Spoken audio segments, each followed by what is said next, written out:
Bonjour à tous, aujourd'hui vidéo premier aperçu particulière et pour cause il s'agit quand même d'un produit assez original puisqu'on va faire ensemble le tour de la Nvidia Shield.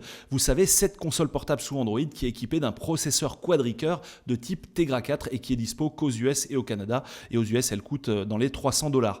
Alors la première chose que je voulais vous montrer, justement je ne vais pas pouvoir le montrer en vidéo puisqu'il s'agit du poids. Lorsque vous avez la console en main, elle est lourde, il faut dire ce qui est, puisque la Shield accuse 590 grammes sur la balance. Et croyez-moi, c'est pas négligeable. Ensuite, on va faire un petit peu le tour des connectiques, notamment à l'arrière. On trouve ici une sortie HDMI, un port micro USB, un slot SD donc qui permet d'étendre la capacité de base qui est de 16 Go et une prise casque. Donc finalement la panoplie complète qu'on trouve habituellement sur smartphone et tablette, à l'exception de l'APN puisqu'ici la Shield n'est pas équipée d'appareil photo. Ensuite concernant le design, ça n'aura échappé à personne, on s'éloigne vraiment des standards console portable qui avaient été repris notamment par l'Arcos Gamepad ou par la JXD 7300B. Là on a vraiment l'impression d'avoir affaire à un pad de console de salon. Sur la partie supérieure on a les gâchettes cliquables ainsi que les deux gâchettes analogiques qui peuvent être utiles notamment dans un jeu de voiture, alors que lorsqu'on déploie l'écran, on va trouver ici les contrôles conventionnels, à savoir deux sticks analogiques, les boutons habituels, les 4 boutons, ainsi qu'un pad numérique, et le tout accompagné de quelques boutons propres au système Android, mais également des boutons personnalisés par Nvidia, une touche qui permet d'accéder au store de Nvidia pour obtenir des jeux optimisés pour la manette console, et là par contre cette touche permet de régler le volume. Donc pour régler le volume, il faut d'abord appuyer là-dessus et après sur l'écran tactile appuyer sur plus ou moins, ce qui n'est pas forcément hyper pratique dans un premier temps. Pour finir sur les attributs physiques, on va trouver sur la partie supérieure ici un petit morceau de coque personnalisable. D'autres modèles sont vendus au prix de $20 sur le site US. En revanche, c'est aimanté, vous voyez. Donc du coup, il faudra éviter de le perdre, évidemment. Alors pour éviter de le perdre et pour protéger sa console, Nvidia propose également sur son site une housse de transport. Alors évidemment, elle fait son épaisseur, tout comme la console en elle-même, qui est d'excellente facture, donc qui elle est vendue dans les $40 et qui sur la partie supérieure propose une sortie qui permet de recharger la console lorsqu'elle est dans sa housse de protection. Avant de démarrer la machine, je voulais revenir sur l'arrière. Cette petite grille ne vous a peut-être pas échappé. Alors ça peut faire peur au premier abord, on se dit alors est-ce qu'il y a un ventilateur à l'intérieur? Est-ce qu'elle se met à souffler et à faire énormément de bruit quand elle chauffe? Alors pour l'instant on n'a aucune nuisance sonore à déplorer, ni même de faible intensité, ça fait vraiment aucun bruit.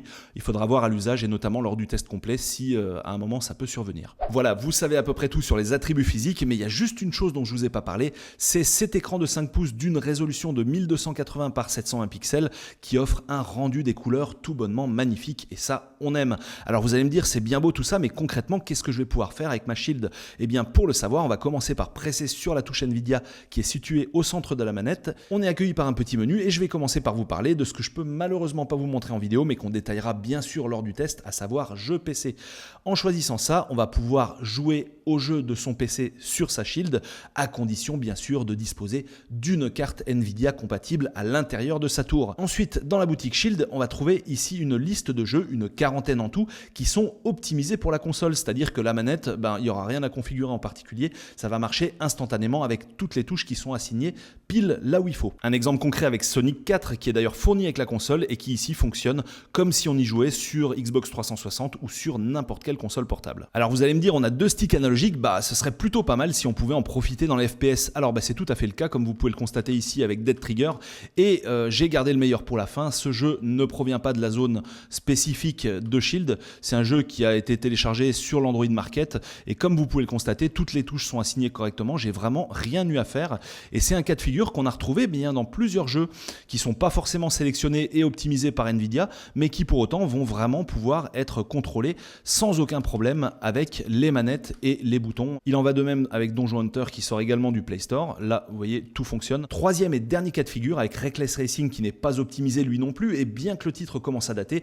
vous voyez, les contrôles sont reconnus instantanément. Alors l'accélération est automatique, mais lorsque j'appuie sur X, la voiture freine.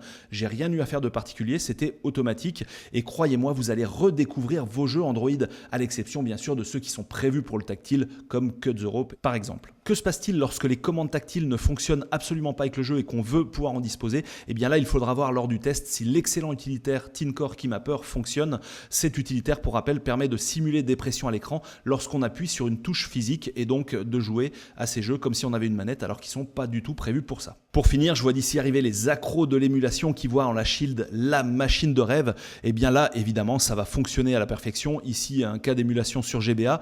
La plupart des émulateurs proposent d'assigner leurs commandes avec des touches physiques et pas de raison que Shield fasse exception à la règle. Ça fonctionne à la perfection et là, vous allez vraiment pouvoir vous en donner à cœur joie. On arrive au terme de cette vidéo et en attendant le test complet à apparaître prochainement, quelle est notre première impression? Eh bien, notre première impression est mitigée. Il y a vraiment de solides arguments, notamment la prise en main excellente, les boutons qui offrent vraiment un confort d'utilisation parfait. En fait, c'est pas compliqué, on a vraiment l'impression d'être en présence d'une manette de Xbox 360 qui incarnait, je vais pas dire une référence, mais en tout cas qui avait plutôt fait ses preuves.